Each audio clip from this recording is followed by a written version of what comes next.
Oke, halo semuanya. Selamat datang di kelasnya Khadida yang berjudul Learn How to Be an Illustrator for Beginner.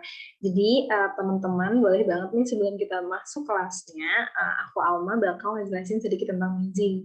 Nah, sambil aku ngejelasin sedikit tentang Mizing, teman-teman boleh banget komen di kolom chat kalau teman-teman asalnya dari mana aja, karena nanti teman-teman bisa bikin komunitas Mizingnya di kota masing-masing, kayak gitu.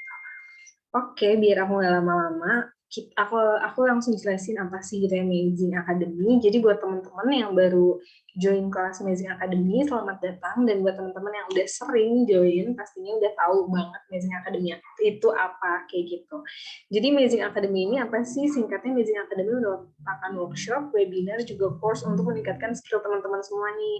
Nah, untuk kelasnya itu, untuk info kelasnya teman-teman bisa cek di IG kita di amazing.id karena di sana banyak banget kelas mulai dari fotografi, ilustrasi, dan make up kayak gitu.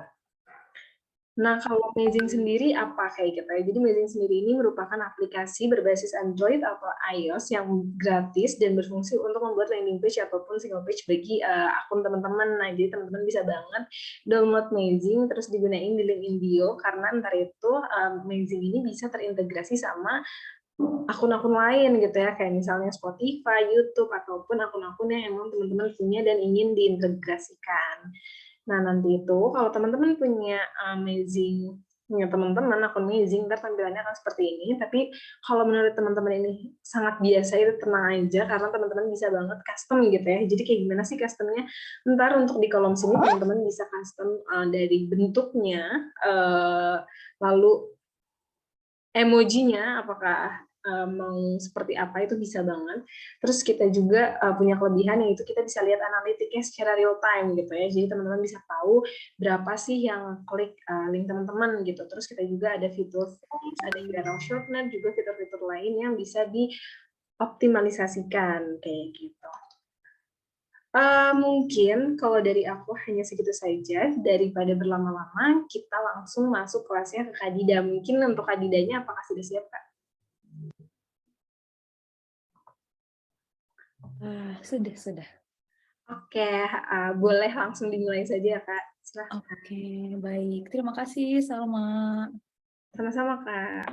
Aku izin share screen ya. Semoga suara aku kedengaran jelas kan ya? Oke. Jelas, Kak. Apakah sudah muncul? Sudah. Aman, Kak, muncul. Oke, bismillahirrahmanirrahim. Assalamualaikum warahmatullahi wabarakatuh. Selamat malam teman-teman semuanya. Semoga semuanya dalam keadaan sehat ya, sehat dan baik-baik dan baik. Perkenalkan, nama aku Dida. Aku seorang ilustrator, freelancer. Sudah bekerja selama kurang lebih 8 tahun. Dan biasanya aku mengerjakan buku cerita anak-anak. Tapi aku juga sempat magang di studio game, juga pernah juga kerja di studio animasi sebagai ilustrator. Nah, hari ini aku akan share hal-hal yang perlu kita ketahui sebelum terjun sebagai ilustrator nih. Semoga yang aku bagikan hari ini bisa bermanfaat buat teman-teman ya. Oke, pertama-tama kita perlu tahu dulu nih tentang ilustrator ini. Jadi, tentu ilustrator adalah orang yang membuat ilustrasi kan. Dan ilustrasi adalah bentuk visual yang tujuannya untuk menyampaikan atau menjelaskan sesuatu. Misalnya kayak cerita, kronologi, informasi, dan lain sebagainya. Jadi, bisa dibilang ilustrator itu adalah irisan dari seniman dan desainer. Nah, kalau misalnya seniman kan interpretasi karyanya diserahkan ke khalayak sendiri ya, ke penikmatnya. Jadi setiap orang bisa beda-beda ngerasainnya. Sementara kalau ilustrator sebisa mungkin yang orang lihat itu, orang-orang yang melihatnya harus paham gitu maksud dari karya itu apa. Karena ilustrasi sendiri itu berasal dari bahasa Latin illustrate yang artinya tuh menjelaskan atau menerangkan sesuatu. Jadi dalam ilustrasi itu selalu ada yang disampaikan, selalu ada yang dikomunikasikan gitu. Jadi di sisi ini tuh ilustrasi jadi kayak mirip-mirip juga ya sama desain. Apalagi biasanya ilustrasi sama desain tuh sama-sama bekerja sesuai dengan brief dari klien. Gitu. Nah, ranah untuk ilustrator ini tuh banyak banget. Dan sepertinya sekarang juga terus berkembang ya. Kayak ada di bidang penerbitan, ada animasi, terus game, advertising, branding, terus di editorial, terus sekarang juga ada content creator kan ya. Mungkin teman-teman bisa ngelis juga nih di komen kalau misalnya ada yang belum aku sebutin. Nah, ini contoh-contohnya. Kayak kalau di publishing bisa bikin cover buku atau buku anak, komik, novel grafis. Terus di animasi bisa bikin konsep art atau bikin karakter desainnya. Terus kalau di dunia game bikin item-itemnya, bikin background-nya. Terus kalau di periklanan bisa bikin poster kampanye atau storyboard untuk iklan. Terus kalau untuk branding bisa bikin ilustrasi untuk thumbnail di website atau bisa untuk packaging produk.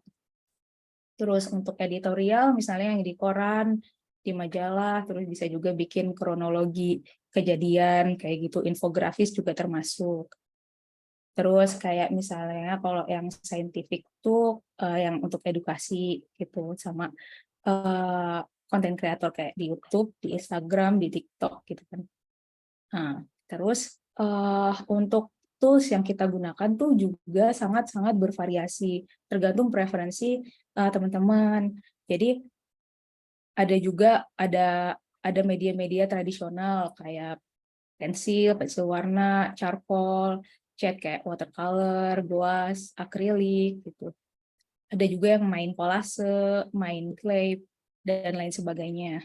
Juga ada tools digital yang juga kita juga bisa mix nih keduanya. Jadi misalnya kita bikin tradisional dulu, abis itu diedit di digital gitu juga bisa. Nah,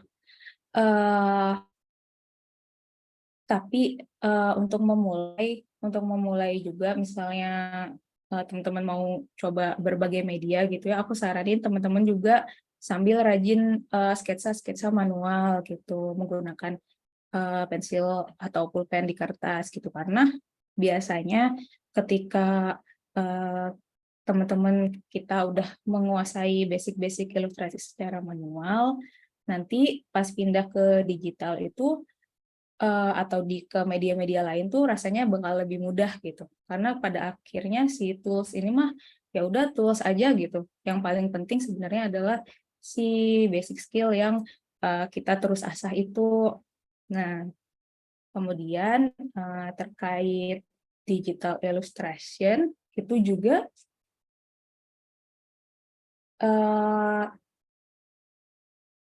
banyak jenis alatnya ya gitu. Di sini mungkin teman-teman ada yang pakai tablet HP, ada yang pakai tablet, HP, atau di PC atau di iPad gitu ya. Jadi macam-macam. Di digital juga ada yang kayak vector base. Kalau vector base tuh kalau misalnya di Zoom dia nggak ngeblur, biasanya tuh gayanya lebih kayak ke flat, cenderungnya minimalis rapih gitu, dan software yang digunakan biasanya Adobe Illustrator, Corel Draw, dan lain sebagainya. Nah, kalau yang Pixel ini, kalau kita zoom dia kalau ukurannya lebih gede dari ukuran dari ukuran yang kita bikin biasanya agak ngeblur. Cuma ini sering kita gunakan untuk ilustrasi-ilustrasi yang lebih detail gitu, kayak misalnya painting atau yang banyak gradasi-gradasinya. Ada juga ilustrasi 3 dimensi 3D gitu, aplikasinya bisa Blender, Maya, ZBrush, dan lain sebagainya. Nah, teman-teman kalau misalnya pernah pakai software selain di sini, mungkin bisa nambahin juga di komen supaya teman-teman yang lain nambah juga nih infonya. Nah, kemudian aku bakal bahas juga tentang menemukan style ilustrasi. Menurut aku style itu berproses ya sepanjang kita hidup. Karena bisa jadi ilustrasi kamu yang setahun atau beberapa tahun lalu tuh pasti berbeda sama ilustrasi kamu yang sekarang. Jadi sebenarnya kita nggak perlu terburu-buru juga untuk menentukan, wah ini style aku banget atau gimana, karena bisa jadi mungkin tahun depan beda lagi. Bahkan Picasso aja yang apa ya seniman ternama lah istilahnya melewati waktu yang cukup lama bertahun-tahun untuk sampai beliau ketemu sama style kubismenya itu. Sebenarnya style juga nggak melulu tentang ciri khas visual ilustrasi kita atau teknisnya gitu, tapi juga ke personality kita. Jadi kayak topik-topik apa ya yang kita bawa di karya-karya kita, terus apa sih yang kita mau suarakan di karya kita. Misalnya teman-teman juga pasti eh, ada yang ciri khasnya sukanya gambar robot, atau ada yang suka mengilustrasikan makanan, atau tema-tema fantasi, penyihir, gitu-gitu misalnya. Itu juga bisa jadi salah satu unsur dari ciri seorang ilustrator. Nah, tapi misalkan kita masih bingung nih mulai dari mana, mungkin beberapa tips ini bisa membantu.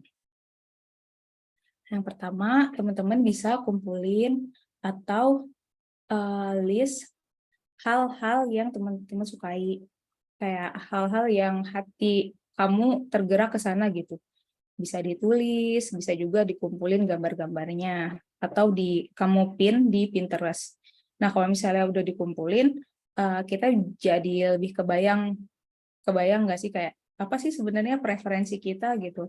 Kayak estetik yang kayak gimana sih yang kita pengenin gitu, apa aja yang pengen kita bicarain di ilustrasi kita. Nah, kemudian pelajari karya yang kamu suka. Jadi misalnya teman-teman jalan ke pameran atau scrolling Instagram, atau teman-teman punya artis yang disukai gitu. Kita bisa lihat karyanya, tapi bukan untuk langsung kayak diikutin gitu, tapi lebih ke dipelajari gitu. Kayak apa ya yang bikin aku suka karya dia gitu, apa pemilihan warnanya atau teksturnya atau apa nih yang aku suka. Jadi nanti bisa di list juga sama teman-teman. Nah, nanti kita bisa compare ke karya kita. Jadi misalnya kita suka nih sama karya dia karena ada tekstur-tekstur pensil-pensilnya gitu. Terus kita bandingin ke ilustrasi kita, terus oh coba ditambahin itu ke ilustrasi kita gitu. Kayak gitu juga bisa. Nah, terus salah satu cara untuk eksplorasi lainnya juga di materialnya ya. Jadi teman-teman juga bisa coba berbagai alat kayak misalnya cat air, watercolor dan lain sebagainya. Atau misalnya teman-teman suka digital, misalnya teman-teman pakai Procreate. Biasanya aku misalnya pakai brush yang mana gitu. Terus suatu hari cobalah pakai brush lain, gimana nih hasilnya, nyaman nggak aku pas bikinnya. Terus habis itu teman-teman juga bisa bereksperimen dengan membuat project ilustrasi sendiri. Jadi misalnya bikin seri 3 sampai 5 ilustrasi gitu dengan satu tema yang kita sukai. Misalnya kita ambil tuh dari kumpulan-kumpulan inspirasi kita. Misalnya temanya aku mau gambar berbagai jenis bunga deh gitu. Terus ya udah bikin aja seri ilustrasi itu dengan satu teknik itu aja gitu. Jadi misalnya kan tadi temanya udah tuh si tema bunga, terus medianya misalnya aku mau pakai cat air gitu. Jadi semua dalam seri itu adalah ilustrasi bunga dengan cat air gitu. Dengan si yang 3 sampai 5 ilustrasi itu kita cobain gitu. Nanti kalau misalnya udah jadi udah selesai gitu, setiap kita bereksperimen yang tadi itu sambil refleksikan gitu. Kayak pas ngerjain tuh rasanya gimana sih? kita enjoy nggak sama prosesnya, terus ada perasaan pengen bikin lagi nggak yang kayak gitu gitu. Jadi kalau ternyata kita enjoy banget, terus pengen bikin lagi, kayak pas bikin tuh kayak wah in the zone banget lah gitu. Ya udah lanjutin, mungkin kita udah di jalan yang benar nih. Jadi kita bisa tambahin jumlah ilustrasinya atau kita ubah metodenya sedikit-sedikit atau kita berubah topiknya gitu misalnya. Tapi kalau ternyata dalam eksperimen itu kita ngerasa stuck, terus kita nggak pengen lanjut, kita bisa explore lagi juga gitu. Kita bikin lagi eksperimen tersebut. Tapi mungkin diulang lagi apa komponen-komponennya kita otak-atik lagi gitu sampai ketemu style di mana kita pas di dalam prosesnya itu kita nyaman gitu, kita senang sama proses berkaryanya. Soalnya kalau misalnya kita enjoy, kita senang, itu kan kita bakal jadi lebih sering latihan, terus jadi semakin sering menggambar, terus lama-lama style itu akan muncul dengan sendirinya dan akhirnya akan menghasilkan hasil karya yang bikin kita happy juga. Nah, kemudian sekarang aku akan share tentang banyaknya jalan menuju Roma alias banyaknya jalan untuk menjadi ilustrator profesional. Nah, tentu untuk mendapatkan sebuah pekerjaan di dunia ilustrasi gitu ya, di semua pekerjaan lah ya, pasti kita harus melakukan melamar di kantor tujuan atau ngelamar kalau misalnya ada lowongan kerja atau menerima tawaran pekerjaan. Nah, untuk bisa menerima atau ditawari pekerjaan itu tentu kita harus punya yang namanya portofolio, yaitu contoh karya-karya kita yang udah ada. Nah, untuk menyusun portofolio, kita bisa ngumpulin karya-karya kita gitu dengan cara nih kalau misalnya belum ada portfolionya gitu ya. Jadi kita kumpulin karya dulu, kita pertama bisa cari pekerjaan freelance.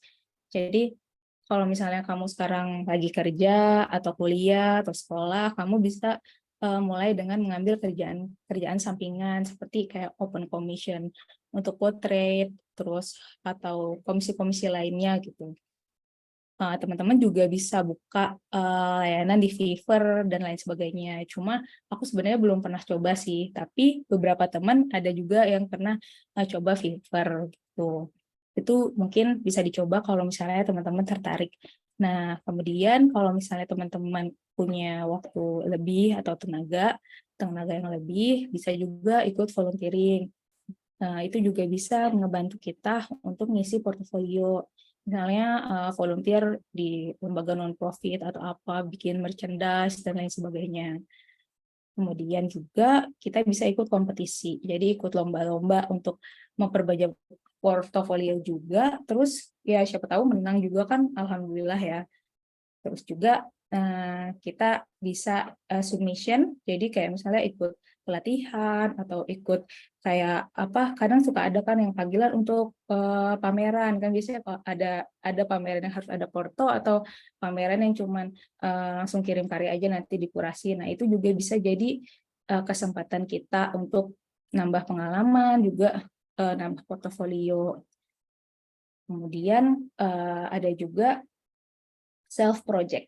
Nah, jadi misalnya belum ada nih kira-kira yang mau kita cobain sebelum yang di atas tadi, kita bisa juga bikin project sendiri aja gitu. Misalnya bikin zine atau bikin komik atau jual art print, postcard gitu, atau misalnya teman-teman ikutan event, siapa tahu nanti ada yang ngeliat, terus jadi malah langsung ada tawaran untuk ngerjain suatu pekerjaan ilustrasi dari project itu sendiri, yang awalnya dari project sendiri terus jadi ada tawaran lainnya.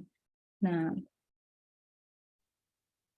self project ini juga nantinya akan menyenangkan banget gitu buat teman-teman kalau misalnya udah mulai kerja jadi ilustrator, apalagi kalau misalnya yang tadinya kita hobi terus jadi pekerjaan, lama-lama jadi jenuh atau jadi nggak bisa ngeluarin unek-unek gitu yang kita pinginin. self project ini juga bisa jadi salah satu cara untuk menyalurkan keinginan kita gitu, selain misalnya ngerjain hobi yang lain. Nah, salah satu self project yang aku dan ada teman-teman aku lakuin sampai sekarang masih jalan adalah membuat IP namanya Humafeel. Jadi karena aku suka desain karakter, terus aku juga suka tanaman-tanaman gitu, jadilah dibikin seri tanaman-tanaman gitu. Nah, alhamdulillah kemarin juga dapat kesempatan ikut pelatihan IP Intellectual Property. Jadi nggak disangka aja gitu pas yang awalnya self project akhirnya jadi mulai diseriusin dan juga mulai bikin-bikin merchandise lagi, terus dijual juga secara online. Nah, buat teman-teman yang penasaran gimana proses membuat desain karakter dan pengaplikasiannya sebagai intellectual property dan juga mau coba bikin-bikin merchandise nih, nanti bisa ikut webinar lanjutan aku di Amazing ya. Kemudian tips selanjutnya untuk mulai bekerja sebagai ilustrator adalah networking dengan komunitas. Jadi karena lewat komunitas kita bisa bertukar info, saling belajar, terus nambah teman. Nah, terus kalau misalnya di komunitas juga kan suka ada info-info pekerjaan atau info pameran dan lain sebagainya yang kita bisa ikutan. Terus yang selanjutnya juga online portofolio juga sangat penting. Apalagi di zaman sekarang yang apa-apa serba digital, apa-apa serba sosial media gitu. Janganlah kita malu untuk showcase karya kita. Bisa di Instagram, Twitter, Facebook, TikTok, dan lain sebagainya sesuai teman-teman nyamannya gimana. Karena sekarang emang nggak jarang ya klien itu approach kita lewat akun medsos kita gitu atau portofolio online kita gitu. Jadi dimanfaatkanlah platform-platform tersebut. Terus juga jangan lupa nanti kalau misalnya kita posting sesuatu, kontak personnya juga harus jelas kayak gimana mereka bisa hubungin kita. Jangan sampai nanti susah dihubungin gitu. Nah, terus yang terakhir juga jangan lupa untuk berdoa. Nah, kalau misalnya teman-teman udah mulai bekerja sebagai ilustrator, aku juga akan sharing beberapa tips juga nih. Yang pertama, itu time management itu sebagai ilustrator juga sangatlah penting.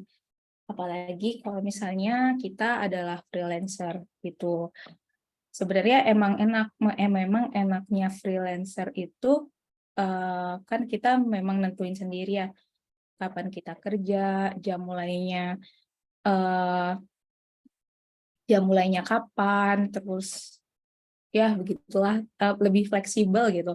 Cuma kadang ya ini aku juga pengalaman dulu tuh kayak kadang tuh keenakan terus kayak diundur-undur terus jadi mepet deadline. Nah, eh, oleh karena itu, kemampuan memanage waktu itu jadi penting karena jadinya tuh sekarang meskipun aku freelancer, aku tetap memberi jam kerja untuk diri sendiri.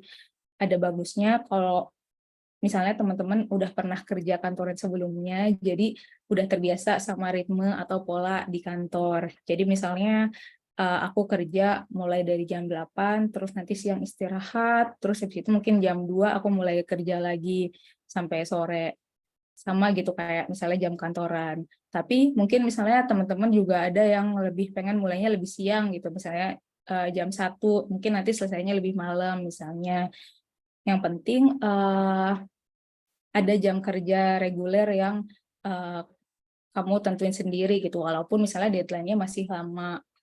Kemudian adanya surat kontrak. Ini juga sebenarnya sebagai freelancer ya, jadi jangan lupa untuk minta perjanjian kerjasama sama klien.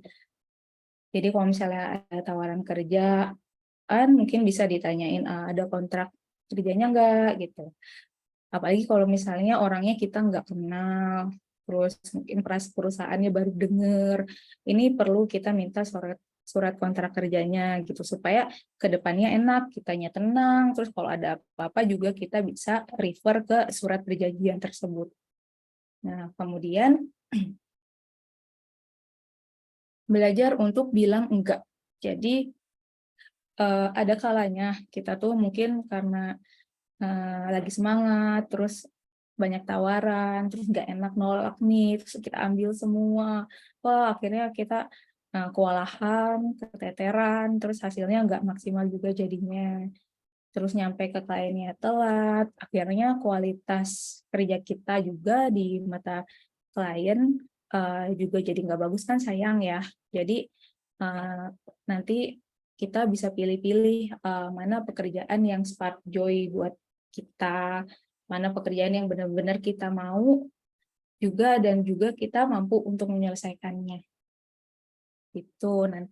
Terus maintain your physical health. Jadi walaupun katanya ilustrator tuh gambar doang, tapi kalau tangan kita kenapa-kenapa tuh sebenarnya kayak Subasa kalau cedera kaki gitu loh. Jadi makanya kita juga harus menjaga aset kita ini, si tangan kita, mata kita, tulang punggung nih kalau duduk, terus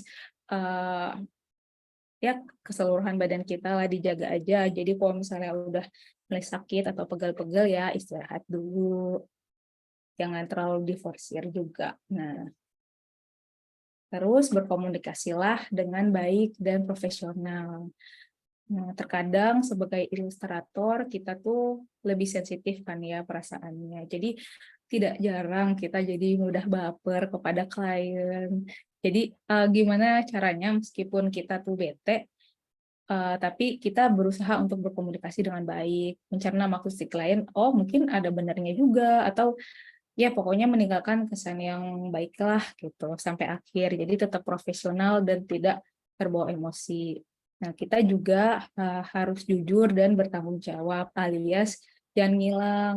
Nah, aku ngerti banget sih, kadang tuh sebenarnya ilustrator bukannya mau ngilang, tapi lebih ke kayak wah aku mau kasih progres yang bagus atau sesuai kepinginan aku nih, tapi itu tuh belum tercapai. Jadinya, "Yaudah aku mau selesaiin dulu, baru deh aku kasih update ke klien atau baru deh aku balas WA-nya," gitu. Tapi tahu-tahu nyelesainnya mungkin berminggu-minggu gitu. Nah, ini kan sebenarnya membuat kliennya jadi anxious ya, apalagi kalau misalnya kliennya itu dia harus lapor ke atasannya lagi. Jadi sebaiknya dikomunikasikan aja, dengan begitu kita juga lebih tenang kan ngerjainnya. Misalnya kalau misalnya kita butuh waktu tambahan, atau kita baru sampai sini nih, sehingga klien juga tenang karena mereka tahu kita ngerjain kok gitu. Nah, kalau misalnya komunikasi kita baik, hubungan kita dengan klien juga akan baik, siapa tahu nanti kita akan ditawarin kerjasama lagi atau direkomendasiin ke klien baru gitu. Misalnya, jadi kayak semacam promosi mulut ke mulut gitu. Nah, terakhir keep going, nikmati semua prosesnya, terus belajar, terus penasaran, terus coba, dan terus berkarya. Nanti kalau misalnya di tengah jalan ada salah-salah atau gimana ya nggak apa-apa. Kan yang penting kita terus berproses, kita juga terus maju. Gitu. Terima kasih, segitu aja dari aku. Semoga bermanfaat. Silahkan aku kembalikan ke Kak Salma ya.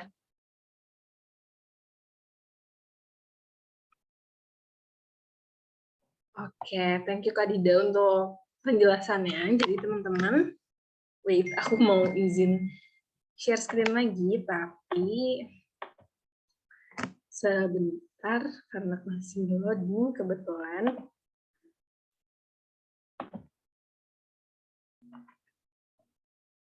Oke. Sudah terlihat ya Kak? Belum. Sekarang?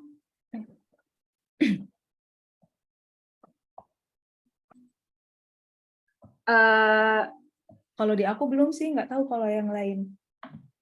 Oh, udah. Oh, udah, oke. Jadi ntar itu untuk kelas Kadida kita ada master class-nya dan judulnya itu karakter design and its application for business. Nah jadi ntar teman-teman buat teman-teman yang mau join master class-nya Kadida untuk harganya itu 100.000. Tapi kalau teman-teman update kelas hari ini di SG dan nge-tag Amazing juga Kadida, ntar teman-teman bisa dapat diskon 10%. Nah, jadi ntar itu harganya hanya 90.000 saja dan untuk kelasnya ini akan diselenggarakan di tanggal 3 Juni jam 1 siang gitu. Jadi buat teman-teman yang mau ikut, boleh banget di screenshot dulu nih atau di SD-in dulu biar bisa dapat diskon 10% gitu ya. Mungkin aku kasih waktu 3 detik ya teman-teman. Siapa tahu mau ngambil handphone dulu atau kayak gimana. Boleh banget aku hitung mundur dari sekarang ya. 3, 2, 1. Oke, tapi ntar juga teman-teman bisa aja dapat diskon dengan hubungin admin di WA kayak gitu. Oke, mungkin tanpa berlama-lama boleh kita masuk ke Q&A gitu ya. Buat teman-teman yang punya pertanyaan, boleh banget langsung di-drop di kolom Q&A ataupun di kolom chat. Kebetulan kita udah dapat satu pertanyaan nih, Kak. Pertanyaannya dari Kak Anonymous. Pertanyaannya adalah, halo Kak, biasanya bikin portofolio di mana ya? Oke, terima kasih untuk pertanyaannya. Ini portofolionya, maksudnya portofolio online ya? Atau gimana? Kalau misalnya online, biasanya aku upload di Behance, behance.net.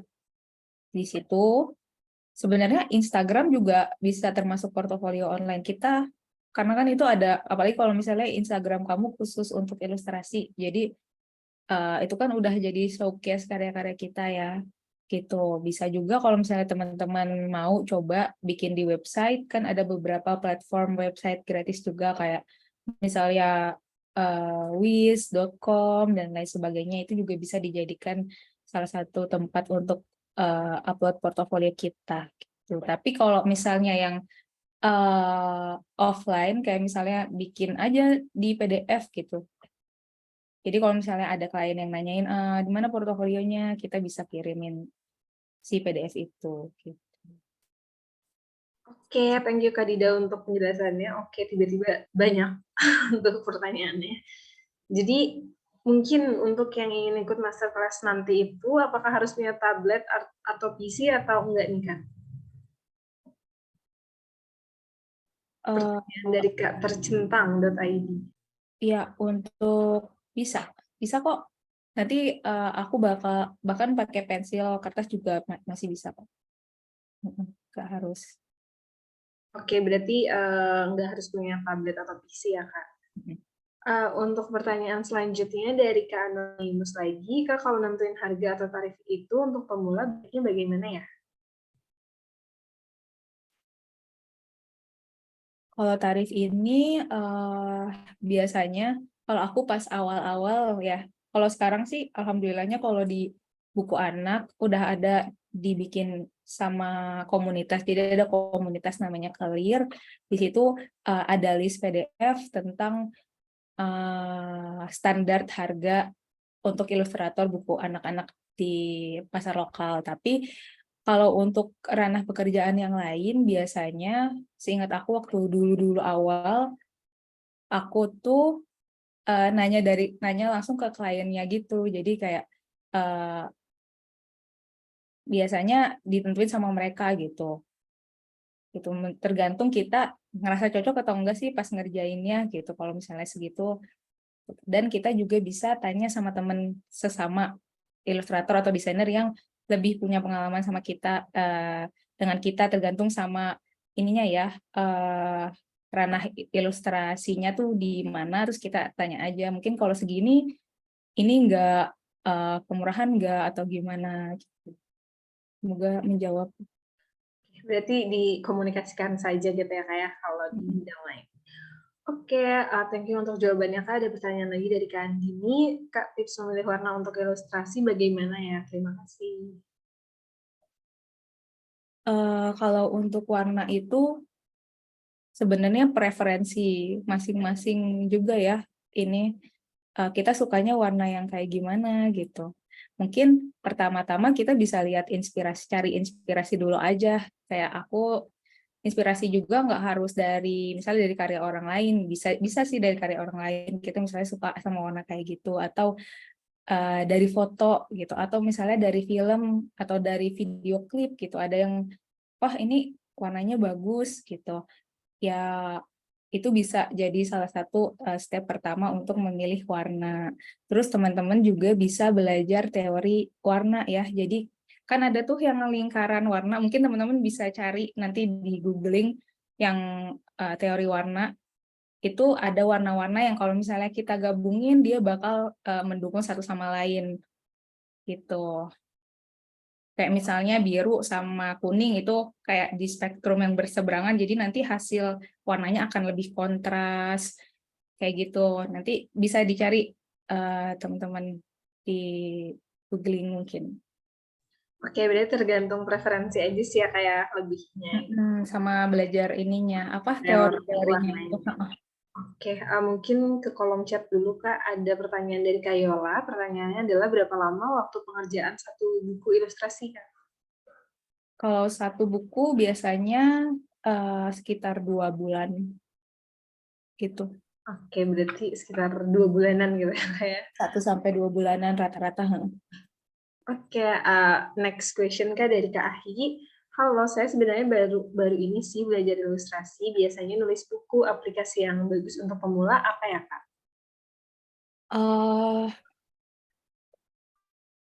eh Kalau aplikasi tergantung teman-teman punya, maksudnya alatnya pakai apa gitu. Kalau dulu awal-awal sih aku pakai Photoshop, itu bisa gitu. Tapi eh, karena banyak banget aplikasinya, itu benar-benar tergantung sih, tergantung kamu sukanya yang kayak gimana gitu. Dan ada alatnya tuh apa gitu. Heeh. Oke, berarti tergantung nih ya Kak ya. Benar-benar tergantung sih, kayak coba dicari dulu kayaknya kira-kira. Tapi kalau yang aku rasain sebenarnya eh, ngerjain di yang tablet yang kayak Procreate gitu, itu Procreate tuh paling enak sih sejauh ini gitu. Karena dia benar-benar mirip kayak ngegambar langsung gitu. Oke, thank you Kak. Mungkin dari Kak Tercentang tanya lagi nih Kak, mungkin pengen ikut master class-nya. Apakah dari HP Android saja cukup atau harus beli tablet dulu nih Kak? Cukup cukup pakai HP Android juga. Oke, jadi jangan nggak usah beli tablet untuk master class-nya Kak ya. Ya, paling nanti tuh ini aja, kan itu udah digital juga kan. Nanti paling kalau aplikasiin ke merchandise-nya mungkin bisa pakai ke komputer tapi nanti sendiri aja gitu. Oke, semoga menjawab ya Kak Tercentang. Selanjutnya pertanyaan dari Anon lagi Kak. Izin ya Kak, saya baru belajar buat menggambar dan selama ini cuma niruin gambar orang lain. Saat dicoba pakai ide sendiri malah jadi jelek dan abstrak gitu. Kira-kira ada saran nggak ya Kak untuk saya harusnya bagaimana? Terima kasih. Ada Hmm, saran Kak? Kalau dari aku sih sebenarnya nggak apa-apa kok untuk kita ngikutin gambar orang lain dulu. Dulu juga aku juga ngikutin dulu kok, kayak ngikutin dari anime, ngikutin dari komik gitu. Kita niru aja dulu. Terus nanti sambil jalan, sambil belajar juga kayak teori-teori dasarnya, kayak proporsi, anatomi, kalau misalnya teman-teman suka gambar orang ya, atau kayak yang lainnya gitu. Nanti lama-lama bakal kebentuk sendiri.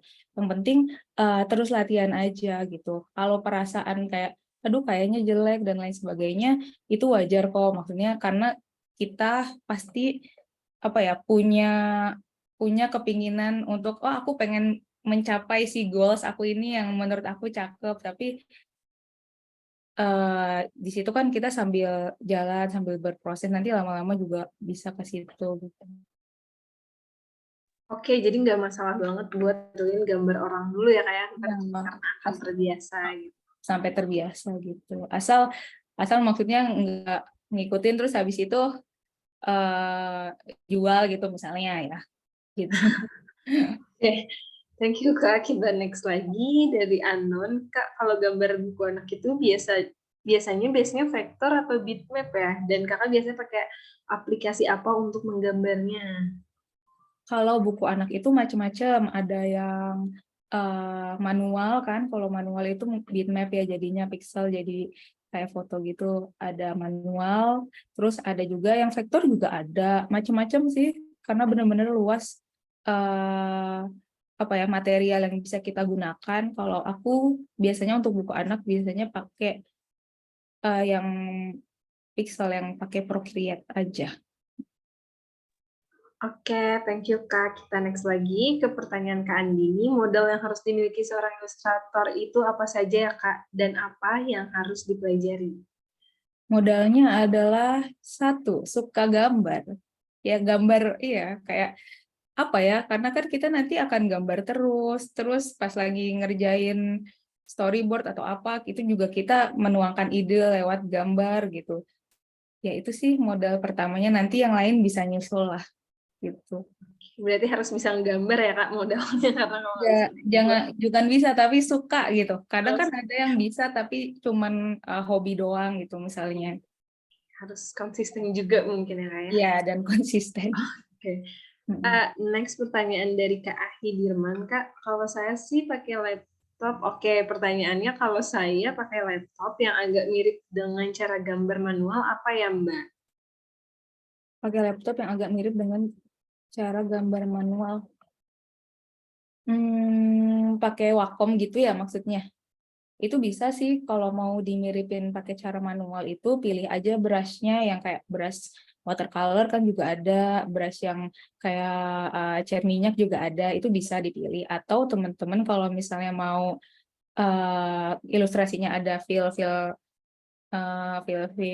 manualnya juga kayak pakai cat, itu bisa juga teman-teman ngecat dulu, terus nanti di scan, habis di scan, diedit lagi secara digital di Adobe Photoshop gitu biasanya. Oke, semoga menjawab ya Kak Ahi. Selanjutnya, sejauh ini pertanyaan terakhir dari Kak Claude. Kak, cara konsisten di art style gimana ya Kak? Aku beda apps, beda style Kak. Sebenarnya kalau misalnya kita mau punya berbagai style itu juga nggak apa-apa sih, karena kan mungkin kamu jadinya bisa ngambil berbagai ranah gitu. Misalnya kamu jago juga untuk ilustrasi editorial atau tapi kamu juga bisa gambar yang buat anak-anak gitu. Terserah misalnya kalau misalnya pengen kayak gitu. Tapi kalau misalnya eh pengen satu konsisten di satu art style sih menurut aku ya itu latihan aja terus. Biasanya nanti bakal keluar kok dengan sendirinya ciri khas kita. Nggak cuman soal ininya ya, soal teknisnya doang, tapi kayak misalnya pendekatan kitanya kayak idenya juga itu juga bisa jadi salah satu nilainya gitu. Oke, thank you Kak. Mungkin ada pertanyaan lagi dari Kak Anon. Pertanyaannya adalah, Kak, kalau mau belajar anatomi dan lain-lain di mana ya? Apakah Kak punya rekomendasi channel atau akun yang ngajarin soal ini? Terima kasih banyak Kak. Kalau mau belajar anatomi itu bisa beli bukunya, buku yang pelatihan untuk anatomi. Terus kalau misalnya kelas, aku dulu pernah juga ikut kelasnya Pak Guru Ramdhani, itu bisa dicari. Nah, biasanya suka ada kelas-kelasnya tuh, tapi kelasnya tuh kadang suka gantian, kadang watercolor, terus besoknya mungkin akrilik. Jadi mungkin kalau misalnya beliau lagi buka kelas anatomi, bisa ikut di kelas itu untuk latihan. Oke, makasih Kak. Mungkin pertanyaan dari aku nih Kak, apakah waktu Kakak mengerjakan ilustrasi dalam satu buku ilustrasi itu pernah merasa jenuh nggak sih Kak? Kayak, aduh pusing banget atau kehabisan ide atau kayak gimana gitu Kak? Pasti sih, ya maksudnya pasti ada masa-masa kayak gitu. Cuman ya udah dijalanin aja terus. Mungkin kalau misalnya udah stuck banget ya berhenti dulu aja nggak apa-apa, istirahat dulu, terus mungkin ngelakuin hal yang lain kayak ya itu yang self projectnya itu, atau mungkin ya jalan-jalan dulu. Biasanya kalau misalnya jalan-jalan atau lihat pameran atau lihat ya refreshing gitulah, suka ada inspirasi lagi. Pas pulang kayak, oh aku pengen bikin lagi deh gitu. Oke, Jadi mungkin karena sudah hobi juga ya Kak ya, dan iya kali ya. kesenangan gitu ya Kak ya dalam menggambar, jadi ada ketertarikan sendiri kayak gitu. Oke, mungkin sambil kita menunggu pertanyaan lain, 9 menit lagi nih Kak, boleh nih Kak kasih pesan untuk teman-teman yang join di kelas hari ini gitu. Mungkin tips and triknya juga atau maksudnya kayak, biar konsisten tuh kayak gimana sih, kayak gitu Kak? Oh iya, kalau biar konsisten sih, bikin ini aja, bikin punya jurnal aja gitu. Jadi ada buku satu misalnya, teman-teman bikin aja ilustrasi.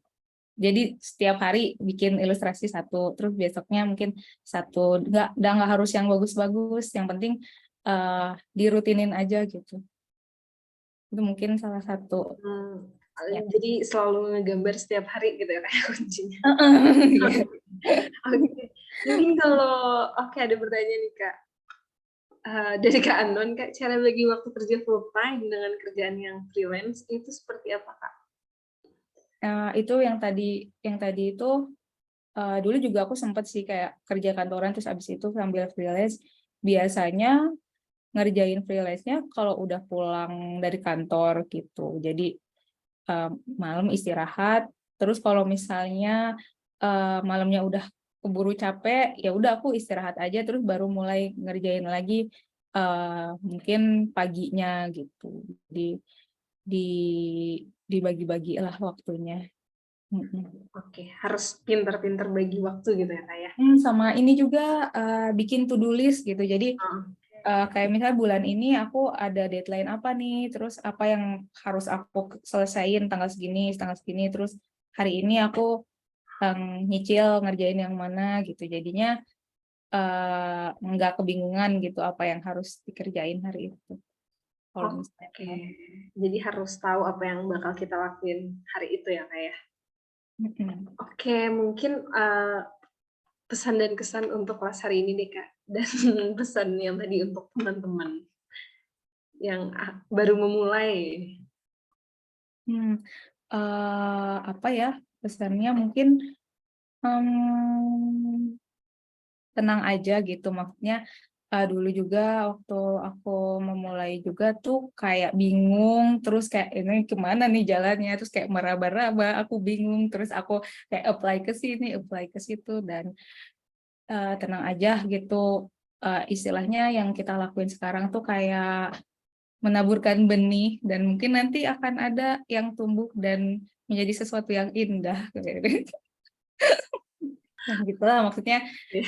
tenang lah gitu. Pasti nanti akan ketemu jalannya kok teman-teman, asalkan ya itu tadi eh, konsisten dan terus bersemangat menggambar. Oke, berarti yang penting konsisten dan, bersemangat dalam menggambar gitu ya? Iya, dinikmati aja prosesnya. Iya, oke. Mungkin karena sudah tidak ada yang bertanya lagi nih Kak, apakah mau diakhiri atau Kak Dida masih pengen ngasih, info lagi sedikit gitu atau sudah cukup saja atau gimana Kak? Boleh kalau misalnya sudah dirasa cukup, tapi kalau misalnya ada yang mau nanya silahkan Iya, sebelum diakhiri gitu ya Kak ya? sebelum diakhiri. Ya, untuk teman-teman juga jangan lupa ntar di tanggal 3 Juni ada kelas masterclass-nya Kak Dida. Ntar di masterclass teman-teman bisa on cam, bisa on mic juga, dan bisa ngobrol langsung sama Kak Dida. Jadi jangan dilewatin gitu ya kayak kesempatannya Iya. untuk belajar bareng. Kenapa Kak? Nanti kalau untuk kelas kelas master kelasnya itu nanti formatnya bakal ini enggak ya, maksudnya kan kalau ini bertanyanya lewat komen ya, terus aku jadi nggak bisa nanya balik gitu. Nah Ya, kalau master kelas tuh bisa nggak? kalau di masterclass itu nanti bisa Kak, bisa on Oh, cam, bisa on iya. mic, jadi dua arah gitu. Oh Hanya ya di kelas baiklah. aja yang punya Q&A. Oke, Kak, mungkin ada yang belum tahu IG-nya, Kak. Oh Boleh ini aku, ditulis di chat mungkin, Kak? oh ya aku tulis ya. Sebentar.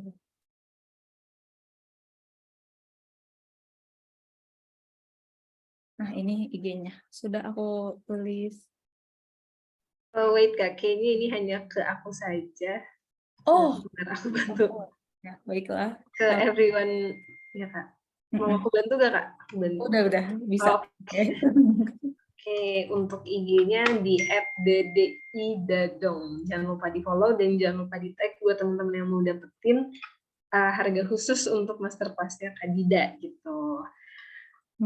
Mungkin karena sudah tidak ada yang bertanya lagi Kak, dan materi dari Kak Dida sudah selesai juga. Kalau aku akhiri saja kelas hari ini, ya Kak ya? Apa tidak apa-apa? Oke.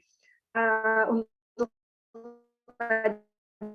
dia makasih untuk waktunya malam-malam ini udah ngasih ilmu gitu ya ke teman-teman semua, dan teman-teman juga terima kasih sudah menyempatkan untuk join. Jadi ntar yang mau ikut masterclass-nya jangan lupa untuk share di SG dan di tag Kadida juga ke Amazing biar dapat diskon 10%. Selain itu ntar di tanggal masterclass Kadida itu di tanggal 3 Juni kayak gitu. Dan pastinya lebih lama, durasinya itu sekitar 120 menit atau 2 jam kayak gitu. Mungkin aku, Alma, pamit undur diri. Thank you juga ya Kak Dida untuk waktunya malam ini. Thank you juga Salma, thank you juga teman-teman yang udah hadir di malam hari ini. Oke, mungkin untuk kelasnya hari ini aku tutup ya Kak. Ya. Terima kasih Kak Dida, sampai ketemu di kelas selanjutnya. Sama-sama, terima kasih.